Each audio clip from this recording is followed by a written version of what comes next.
আজকে 11 বছর হয়ে গেছে আমাদের ডিউটি। আজকে হঠাৎ এত এজেন্সি এসে কিন্তু আমাদের কখনো ওরা বসায়নি বা চেঞ্জ করেনি।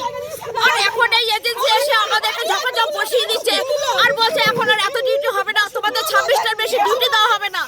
যেখানে আমরা এতগুলো ডে নাইট করি, আমরা খুব কষ্ট করে আমাদের সংসারটা চলে, কিন্তু এখন ওরা যদি আমাদের ডিউটি কম করে দেয় তো আমাদের সংসারটা কি করে চলবে? আমাদের পরিবারের সমস্ত নিয়ে নোটিশ দিয়েছিল, কোনো নোটিশ দিয়েছিল আপনাকে? না, কিচ্ছু দেয়নি আমাদের। কখন জানতে পারলেন যে বসিয়ে দেওয়া হচ্ছে আজকে? আমাকে এই 1 ঘন্টা আগে একটা মেয়ে বসালো আর 2 ঘন্টা আগে আরেকটা মেয়ে কতজনকে বসিয়েছে আপনাদের? আমাদের এখন আপাতত 3টে মেয়ে বসানো আছে। বছরের চাকরি 11 বছর হয়ে গেছে।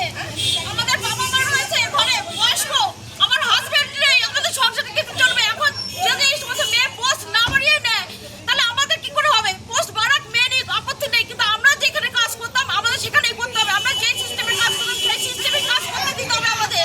একটা হয়তো কোনো সমস্যা হয়েছে, আচ্ছা সমাধানটা কি রাস্তায় বসে হয় দাদা? কন্ট্রোলার সাহেব বলছেন উনি আসছেন, আমরা আলোচনা করে যদি কোনো সমস্যা হয়ে থাকে, নিশ্চয়ই হয়তো কিছু সমস্যা হচ্ছে, আমরা সমাধান করব। ডাউনলোড করুন এই সময় অ্যাপ iOS ও অ্যান্ড্রয়েডের জন্য।